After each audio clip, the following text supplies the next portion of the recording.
সুপ্রিয় শিক্ষার্থী, আসসালামু আলাইকুম। আরিফস একাডেমির পক্ষ থেকে তোমাদেরকে জানাই শুভেচ্ছা। আশা করি তোমরা ভালো আছো এবং সুস্থ আছো। আজকে আমি তোমাদের গণিত বইয়ের পৃষ্ঠা নম্বর 29-এর 2 নম্বর অঙ্কের সমাধান করে দেব। ঠিক আছে, তাহলে চলো শুরু করা যাক। তাহলে প্রথমে 2 নম্বর প্রশ্নটা পড়ি। দেখো বলছে ক সংখ্যক টেনিস বল, ঠিক আছে, ক সংখ্যক টেনিস বল এবং 4টি ক্রিকেট ব্যাটের মূল্য, ঠিক আছে, একত্রে খ টাকা। ঠিক আছে, তাহলে ক সংখ্যক টেনিস বল এবং 4টি ক্রিকেট ব্যাটের মূল্য এর যোগফল অর্থাৎ একত্রে খ টাকা। ঠিক আছে, খ টাকা। একটি টেনিস বলের মূল্য 26 টাকা। ঠিক আছে, একটি টেনিস বলের মূল্য কত? 26 টাকা। এবং একটি ক্রিকেট ব্যাটের মূল্য 180 টাকা। ঠিক আছে, তাহলে একটি ক্রিকেট ব্যাটের মূল্য 180 টাকা। এখন 1 নম্বর প্রশ্ন আমাদেরকে বলেছে যে কি ক এবং খ এর সম্পর্ক একটি গাণিতিক বাক্যে প্রকাশ করি। ঠিক আছে, তাহলে ক এবং খ এর সম্পর্ক কি গাণিতিক বাক্যে প্রকাশ করতে বলেছে। ঠিক আছে, তাহলে সমাধান দেখো 1 নম্বরটা। তো দেখো ভাইয়া, তাহলে আমরা এটা কিভাবে সমাধান করব? প্রথমত দেখো, আমরা টেনিস বল কিনেছিলাম কয়টি? ক সংখ্যক, অর্থাৎ কটি, হ্যাঁ, টেনিস বল কিনেছি। আর একটি টেনিস বলের মূল্য কত? 26 টাকা। তাহলে ক সংখ্যক টেনিস বলের মূল্য কত হবে? ক গুণ 26 টাকা, তাই না? তাহলে তার আগে আমরা এখানে লিখে দিই যে গাণিতিক বাক্য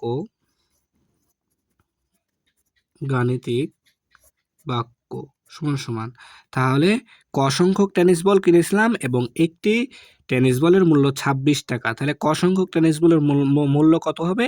ক গুণ 26, তাই না? ক গুণ 26। ঠিক আছে, দেখো আমরা কিন্তু এখানে শুধু টেনিস বলই কিনিনি, তার পাশাপাশি আমরা কিন্তু ক্রিকেট ব্যাটও কিনেছিলাম। কয়টি? 4টি। তাহলে 4টি ক্রিকেট ব্যাট কিনেছিলাম। এখন একটি ক্রিকেট ব্যাটের মূল্য দেওয়া আছে দেখো 180 টাকা। তাহলে একটির মূল্য 180 টাকা দেওয়া আছে, তাহলে 4টির দাম কত?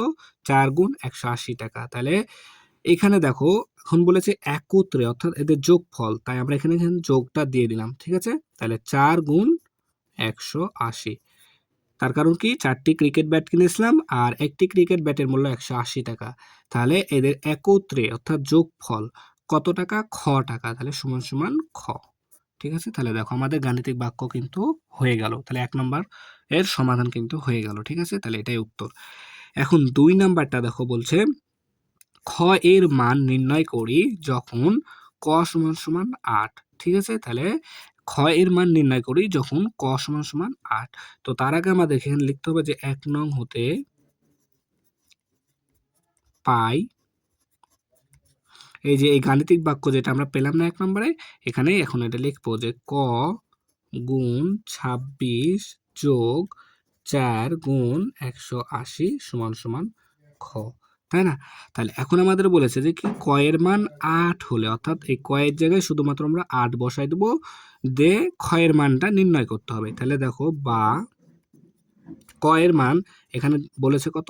8। তাহলে 8 গুণ 26 বাদ বাকি যা আছে তাই থেকে যাবে, 4 গুণ 180 সমান সমান খ, তাই না? এখানে তোমরা চাইলে নোটটা দিয়ে দিতে পারো যে ক সমান সমান 8। ঠিক আছে, তাহলে দেখো বা যদি এখন আমি ক কে 8 দ্বারা 8 দ্বারা যদি আমরা এখন 26কে গুণ করতে হবে, তাহলে দেখো যদি গুণ করি তাহলে 6 আসছে 48 এর 8 হাতে থাকে 4, 8 দুগুণ 16 আর 4 20, যোগ চিহ্ন আছে যোগ চিহ্ন দিলাম। এরপর গুণ করতে হবে 4 শূন্য 0, 4 8 32 এর 2 হাতে থাকে 3, 4 একে 4 আর 3 এ 7, 720 সমান সমান খ। বা তাহলে দেখো এখন 208 যোগ 720, তাহলে কত আসছে দেখো 8 শূন্য যোগ করলে 8, 8 আর 0 2 যোগ করলে 2, 2 আর 7 যোগ করলে 9 সমান সমান খ 928। বা ক খ সমান বা খ সমান সমান বা খ সমান সমান 928। তাহলে এটাই কি আমাদের উত্তর। তোমরা এখানে উত্তরটা লিখবা যে উত্তর 928। ঠিক আছে, এরপরে 3 নম্বরটা দেখো। 3 নম্বর বলছে ক এর মান নির্ণয় করি। তাহলে ক এর মান নির্ণয় করি যখন খ সমান সমান 1032। ঠিক আছে, তাহলে এখন আমাদেরকে ক এর মান নির্ণয় করতে হবে। এই ক এর মানটা নির্ণয় করতে হবে এখানে, যে ক এর মান নির্ণয় করতে হবে যখন খ এর মান কত 1032। তাহলে আমরা খ এর জায়গায় শুধুমাত্র 1032টা বসাই দেবো, তাহলে কিন্তু আমরা পেয়ে যাবো। দেখো নিচে করছি 3 নম্বর। তো দেখো আমরা 1 নং হতে পাই, 1 নং হতে পাই কত কি পেয়েছিলাম, দেখো এখানে ক গুণ 26 যোগ 4 গুণ 180 সমান সমান খ, তাই না? তাহলে এখন দেখো ক এর মান নির্ণয় করতে বলেছে, তাই না? তাহলে বা ক গুণ 26 যোগ, তাহলে 4 কে 180 দ্বারা গুণ করলে যে উপর পেয়েছিলাম 720, তাহলে 720 সমান সমান খ। খ এর মান কত দেওয়া আছে দেখো 1032, তাই না? তাহলে এখানে আমরা 1032 বসাই দিব। ঠিক আছে, এরপর বা দেখো এখন আমরা প্রথমে দিকে শিখেছিলাম যে সমান চিহ্নের বাম পাশে যদি প্লাস থাকে তাহলে সমান চিহ্নের ডান পাশে এসে মাইনাস হয়ে যায়, অর্থাৎ বিয়োগ হয়ে যায়, তাই না?